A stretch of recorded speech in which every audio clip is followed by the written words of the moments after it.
There are places in Mammoth Cave where the dark stops being an absence and becomes a presence, where the air changes pressure and you become aware of how small you are, how deep the earth really goes. Down there, light is not just convenience, it is identity.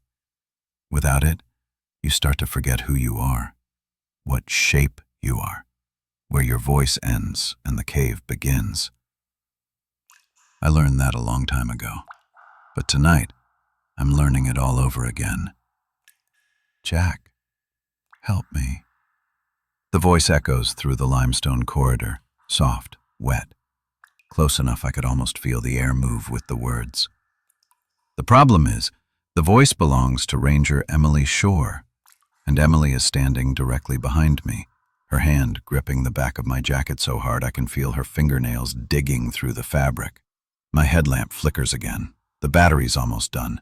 Every time it flares, I get a brief glimpse of the tunnel ahead, a tight, descending chute of limestone, walls slick with condensation, floor uneven and scored by decades of water flow. Beyond the beam's reach, the darkness feels thick, as if something waits inside it, just out of sight. "Jack," Emily whispers, her breath shaking. "It sounds just like me." I swallow. My mouth is dry. "We keep moving," I say, quiet, controlled, terrified. The false Emily somewhere ahead of us in the dark calls again, this time with my voice. "Jack, I found the path. Come on." The real one behind me lets out a sob. I don't answer. I don't look. I don't breathe more than I have to. In Mammoth Cave, if something calls your name and you didn't tell anyone where you were going, you run, or you freeze. Either way, if you answer, it learns you. My recorder is already in my hand. My thumb finds the button, the plastic familiar and worn smooth over years of night shift documentation. The red light clicks on. "This is Ranger Jack Hale," I whisper. "Mammoth Cave, lower uncharted section. We have auditory mimicry, proximity unknown. Movement detected in something shifts in the dark. Not footsteps, not scraping, climbing, moving above us." Emily's grip tightens. The headlamp flickers, then goes out, black, complete, perfect, absolute. And the darkness says, in my exact tone, down to the faint rasp in my breath, "Stay with me." 1 week earlier, Mammoth Cave was a map of daylight and noise. The first thing you learn as a new ranger here isn't the safety protocols or the air quality procedures or the geology lectures. It's how sound works underground. Above ground, sound travels with space, through trees, walls, sky. It has somewhere to go. Down here, sound has nowhere to go but into you. It's why the cave has always been a place for stories. Ghosts, spirits, voices, creatures. Most rangers don't believe in any of that. They make jokes. They mock the tourists who ask about hauntings during tours. But I've been here 10 years. Long enough to know the stories didn't start from nowhere. When you've been in the cave after closing, alone, radio off, lights low, you will eventually hear something moving in one of the side tunnels where no airflow should be. You will hear something stop moving when you stop moving. You will feel watched, and if you stay down there long enough, you will hear your name spoken in a voice you recognize, even when you are absolutely certain no one else is below ground. I used to tell myself it was echo patterning, auditory pareidolia. Caves twist sound. It's just physics, just geology, just my brain trying too hard to fill silence. But 7 years ago, I found a boy named Cody Latimer in one of the old tour corridors, what's now called Section 12. He'd gotten separated from his group. No one noticed for almost 30 minutes. I found him by smell before sight. The body was dragged deeper into the rock shelf, away from the path. The torso had been opened. The wounds weren't like animal feeding. It wasn't tearing, it wasn't clawing. It was deliberate, precise, like something was being learned. The official report blamed a feral hog. Anyone who has ever seen hog predation knows that's a lie. Even the pathologists looked uncomfortable filing the paperwork. After that, I stopped dismissing stories. I learned new rules, not official ones, real ones. Don't follow sound without light. Don't respond to anything calling your name. Don't go into a tunnel where stone looks polished by hands instead of water. And do not go back into Section 12. Which is why I knew something terrible had happened the moment the call came in. 3 amateur spelunkers had gone off trail. 2 surfaced, screaming, covered in blood that wasn't theirs. They were incoherent, shaking, saying something was on the ceiling. Something was wearing their friend's voice like clothing. They kept saying the same thing. It wasn't an echo. It wasn't an echo. It wasn't an echo. Search and rescue needed to be mobilized, and I was the only ranger on duty who knew Section 12 well enough to navigate without signs. I wanted to refuse, but I remembered 13-year-old Cody, the way his body looked like something had just started eating and was interrupted. Sometimes rescue is not about who you can save. Sometimes it's about who you don't let be eaten in the dark. So I volunteered. Let's move, I told the team, but I kept the rest to myself. I have heard movement in those tunnels before. I have heard my name whispered in complete darkness. And I know something is down there that remembers the taste of human skin. There is a moment when you leave the public route behind that the cave changes. The air loses its hospitality. The stone loses its patience. The ground stops being something you walk on and becomes something you intrude upon. Most rangers never go far enough to feel that shift. I have. And I was leading 2 people who hadn't. Emily walked just behind me, boots careful, posture tight. She was good, sharp-witted, steady. She had the patience caves require, the quiet. Carter, on the other hand, had the jitters of someone trying to hide nerves with volume. Youngest ranger in the district, 6 months out of field school, too eager to prove he wasn't scared. Every step we took away from the last lit access trail, the air thickened. The silence did too. We passed the rusted gate into Section 12, the corridor I swore I'd never return to. You ever work a search down here before? Carter asked. He said it casually, like someone making conversation in a grocery line. But his voice echoed wrong, too long, too thin, like the cave was holding the sound and thinking about it. Yes, I said. What happened? Emily shot him a look. She didn't want the story. Or maybe she did and was afraid of the answer. We didn't get there in time, I said, and we keep moving. The beam of my headlamp swept over limestone carved by water older than writing. Striations layered like bone growth, as if the cave had once been a living thing that simply kept growing inward. Stalactites hung like the teeth of an animal that could swallow the world if it ever remembered how to open its jaw. We found the drag marks 10 minutes in. A thin trail in the cave dust, light, but there. Something moving low, not walking. Emily crouched, fingertips tracing the outer edge of the trail. No prints, she murmured. Not human. Could be a hog, a sick one maybe. No, I said, too quickly, too firmly. Carter's beam swept the ceiling. That's... No, I said again. The dragline followed the corridor, then veered sharply right into a narrow stone fissure barely wide enough for shoulders. No spelunker would choose that route unless they were panicking or following something. Carter swallowed audibly. The sound felt loud enough to wake the cave. He cleared his throat. That's where the two survivors said they ran, right? Yeah, Emily said softly. They were both waiting for me to lead. I didn't want to, but I stepped into the fissure anyway. The cave narrowed around us like a throat swallowing. The walls pressed close. The temperature dropped another 2 degrees. Our lights became small, lonely things in a darkness that had no memory of the sun. Halfway through, we heard breathing. Not ours, not animal. Something slow, measured, like a person pretending to be calm. Carter froze.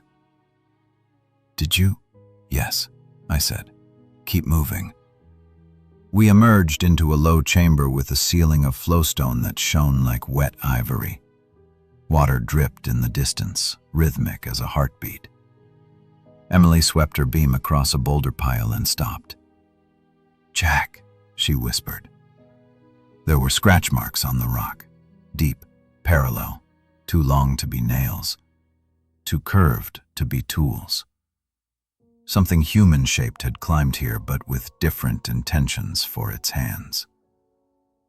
Carter's voice shook. What makes marks like that? Things that live here, I said. I didn't want to say more, but they deserved the truth. This section used to be a burial site before the cave was surveyed. Old ones, pre-settlement era. People hid from winters down here. Starvation did things. Desperation did worse. Emily looked at me. Really looked. You think someone survived? Not someone, I said. Something. The drip water rhythm stopped, all at once, like the cave was holding its breath. We turned our lights upward and wished we hadn't. Something clung to the ceiling, pale as cave quartz, elongated. Limbs bent wrong like joints had migrated over generations to better hold stone. Its face was turned toward us. No eyes, just skin pulled smooth where eyes should have been. But the mouth was wrong. Too wide, too still. It wasn't breathing.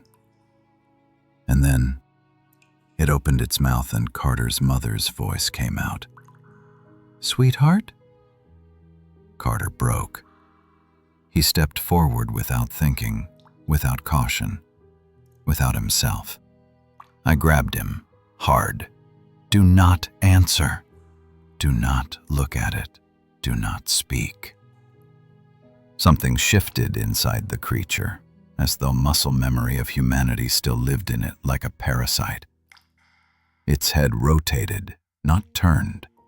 Rotated, a motion no vertebra should allow. Emily's breath hitched. It knows his name. No, I whispered, pulling Carter backward as tears streamed down his face.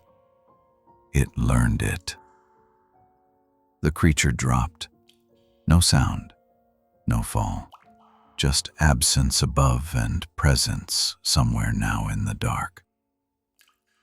Our lights flickered, our radios crackled, and a new voice spoke from behind us. My voice. Jack, this way. Emily's nails dug into my sleeve. The cave had learned me, too. I had known this was possible. I had feared it. But fear is not the same thing as acceptance. We move, I said, voice low, steady, hollow. We move now. And the cave exhaled behind us, warm and close, as if something in the darkness had just started to smile. There is a part of Mammoth Cave that doesn't appear on any map, even the old survey sheets. A chamber that shouldn't exist based on the known geology. A hollow space the size of a cathedral, hidden behind layers of stone that should have collapsed centuries ago. It doesn't open to you so much as invite you when it wants you. And now it wanted us. We moved fast without running, because running underground is how you die. Emily stayed directly behind me, her breathing thin and quick, her free hand never leaving the shoulder strap of my pack. Carter followed, not saying a word, his earlier panic compressed into something rigid and dangerous. I could feel the silence pressing against his teeth. He wanted to speak, to ask, to break something inside himself just to get the tension out. We didn't let him. The tunnels narrowed into a chute like the inside of an animal's throat. The rock was slick, polished, not by water, but by hands. Human, repeated, generational. The way stone becomes smooth under kneeling. I had seen it once before. On the walls near where we found Cody Latimer 7 years ago. Those walls had been polished too. Not by time, by contact, by touch. We shimmied down the rock face on rope, one careful meter at a time. Headlamps cut thin cones of light through a darkness far too dense to be normal. Dust hung in the air, ground limestone, fine enough to breathe. Behind us, the dark made a sound like a breath recovering. Not just inhaling, learning. The descent ended in a shelf that opened into open blackness. Our beams scanned and returned nothing. Empty space. No floor within reach. But we could hear water. Not a river, a pool. Still, deep. Echoing in a slow, tidal rhythm. Emily swallowed. This wasn't on the survey routes. No, I said. It wasn't meant to be found. Carter's voice finally broke through, thin and frayed. Then how? A sound cut him off. Not a scream, a whisper. Help. Not imitated this time.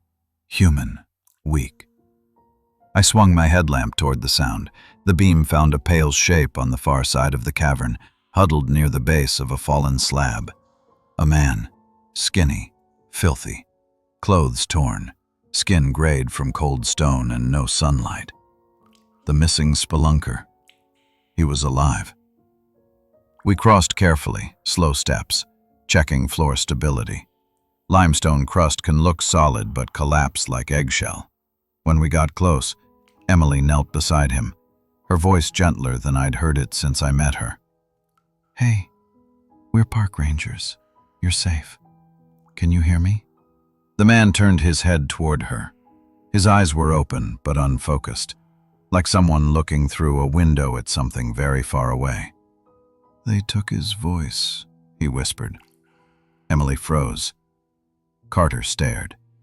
I felt the stone shift under my boots the way a sleeping animal shifts in its bedding. What happened? I asked. The spelunker didn't look at me. His gaze pointed somewhere past us, past our lights, into the enormous dark around us. They live where the cave folds, he whispered, where sound goes when it doesn't come back. They wear us, not our faces, not just that. His voice cracked. His throat worked, but sound didn't come. Emily handed him her water flask. He drank, barely. Then he said, You don't see them first. You hear yourself. Carter stepped back. I stepped forward. Where are they now? The spelunker's head moved, just a fraction, and the cavern exhaled. Not wind, not airflow, something alive moving in stone air. Our headlamps flickered, and for the first time we saw the scale of the chamber. Hundreds of shapes clinging to the ceiling and upper walls like pale jointed spiders. Some small, some human-sized, some larger. All perfectly still. Not dead, not sleeping, waiting. Emily's breath shuddered. Carter's eyes went glassy.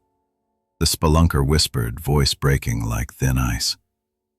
They don't see. They listen. Sound draws them. Don't talk. Don't. Carter gasped. A tiny sound, just one. It was enough.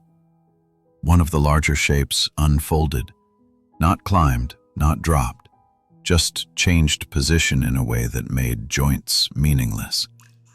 Its head tilted, its mouth opened, and my mother's voice came out. "Jack? Honey?" Emily's hand clamped onto my wrist so hard my bones ached. Carter made a sound like choking. His lamp shook, and now the cavern wasn't silent anymore. Now there were voices. Hundreds, all speaking fragments of sentences that didn't belong to them. "Help me. Wait. Come here. Don't leave me. Jack! Jack! Jack!" The sound wasn't just echoing. It was layering, learning, choosing, targeting. I leaned my face close to Emily's ear. She didn't look at me, didn't need to. "Back out," I whispered. "No lights faster than half speed. No sound unless it's a command. Do not answer anything." Emily nodded. Carter didn't. His face twisted in recognition. He heard someone he loved. Someone he had buried. "Mom?" Emily lunged. I did too, but it was too late. Carter answered, and the cavern moved. Every shape above us shifted at once, turning toward him. The silent men began to descend. No sound, no warning, no mercy. "Run," I breathed. We dragged Carter toward the exit chute as the darkness came alive, and the cave we thought we understood showed us how wrong we were. Carter didn't scream when they grabbed him. That was the worst part. If he had screamed, it would have felt human. It would have meant there was still a self in him when the hands closed over his shoulders and lifted him off the ground like he weighed nothing at all.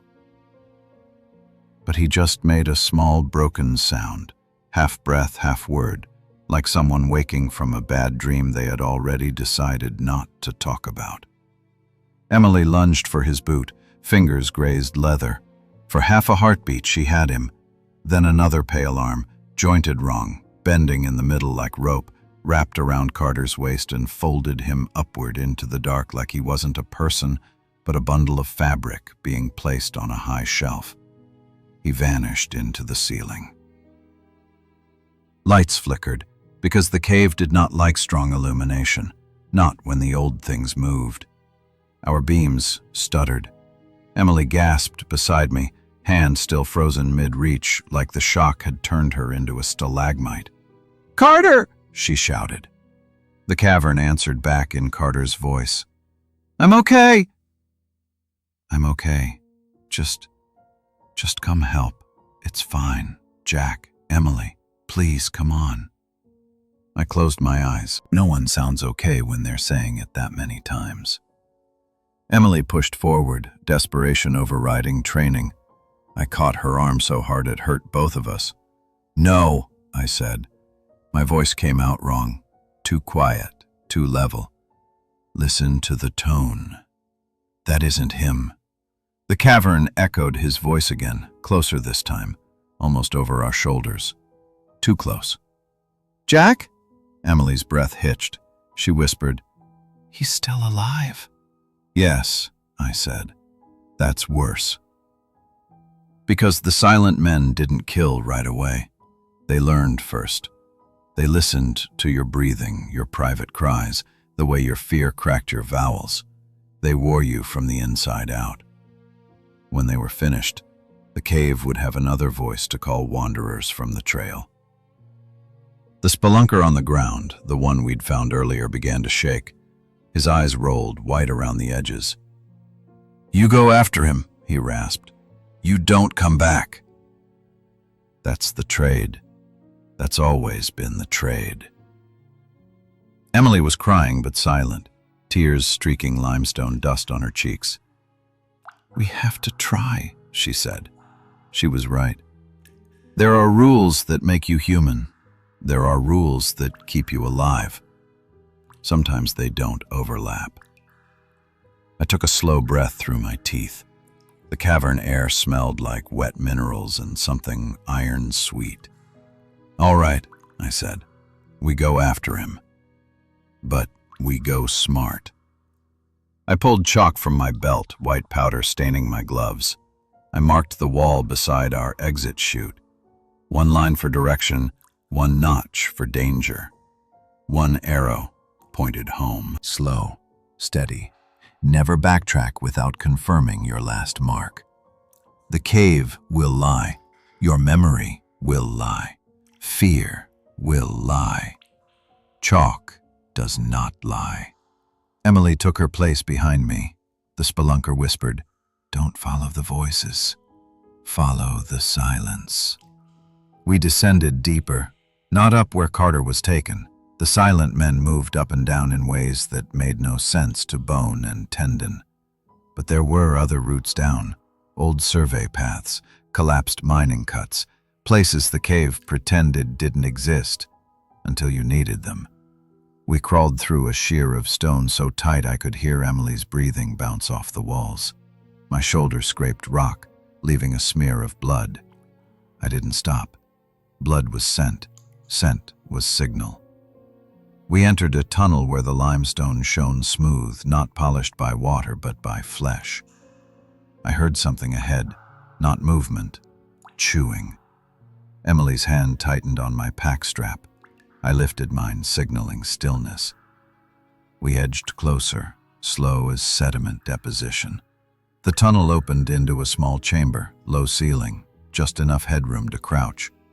The floor was covered in pale dust, bone dust. And Carter was there. He was alive, on his knees, breathing hard. His face streaked with tears, snot, terror. One of the silent men crouched behind him, long limbs wrapped loosely around his torso, not restraining him, but holding him like a parent holds a child.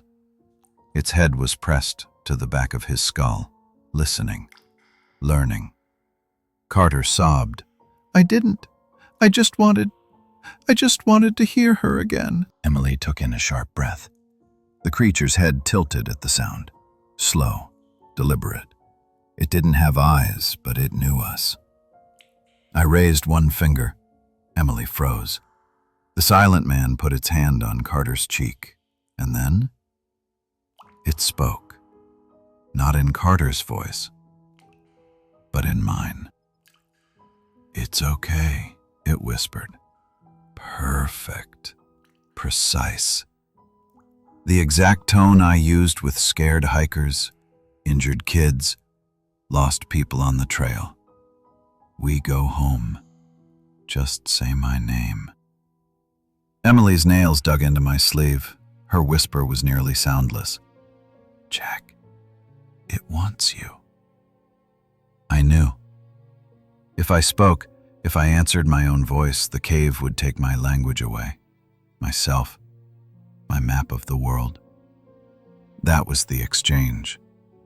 I stepped forward slowly, hands open, not aggressive. The creature leaned closer to Carter's ear. Emily trembled. I whispered, not words, just breath. "On my mark." Her hand slid to her flare. 3. The silent man exhaled into Carter's ear. 2. Carter reached toward it, hopeless, tired, lost. 1.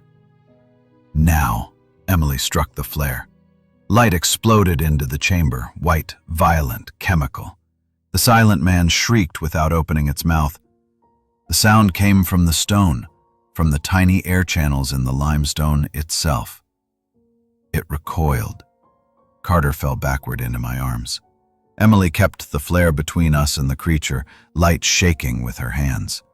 The silent man's skin blistered where the brightness touched it, but it didn't retreat. It learned the shape of the light, and it began to adapt. "Run," I said. This time, we did. We didn't run so much as fled. while pretending we still had control. There's a difference. Running is panic. Fleeing is calculation with fear strapped to its back. Emily held the flare ahead of us, white fire spitting and hissing like it was alive. Carter stumbled between us. He was trembling, eyes glassy, jaw moving like he was talking to himself with no sound coming out. Whatever the silent men had done to him, were doing to him, was unfinished. We had to get him out before it finished. The tunnel narrowed into a slope slick with mineral dew. We crawled, hands and knees, elbows and toes. The flare threw violent shadows that stretched long and wild on the cave walls, shapes that didn't match our bodies. Something was moving behind us. Something was moving above us. The silent men didn't run. They flowed. I didn't look back. I didn't need to. The sound of them was already under my skin. Stone sliding, muscle folding, echo mimicking, human dying. Carter's breath hitched. "She said," his voice cracked, "she said she needed me." "She said she was still here, Jack. She said." "That wasn't her," I said. Not harsh, not loud, just a fact. The cave uses what we miss. Keep crawling. Emily's hand brushed mine, a grounding presence. She was scared, but she was controlled. Good rangers don't stop being themselves just because the dark notices them. The tunnel spat us back into the hollow place's upper passage. I chalked a fast direction mark on the wall, hands shaking but still precise. Muscle memory is what keeps you alive when belief wants to dissolve. Behind us, a voice called, "Jack, wait." And it was my voice. Emily inhaled hard. Carter almost turned. I grabbed his collar and pulled him forward so sharply he fell, palms scraping stone. He started crying, soft, small, helpless. "Don't listen," I said. "Don't ever listen when it's easy." We moved again, crawling, bruising, bleeding in small places that didn't matter yet. The cave began to change around us, walls tightening, ceiling lowering, air thickening. Not physically, psychologically. Caves don't move, but the mind does. The path forward shrank in our perception, our senses collapsing inward. Time warped, distance shrank and stretched. The flare burned shorter, sputtering. We reached the chute we'd descended earlier. The rope we'd left hung where it should. Good, controlled variables. Reality we could trust. Carter froze halfway up. His breathing stopped, not held, stopped. "Carter," I said. He didn't move. Emily pressed the flare close. The light washed over his face. His eyes were open.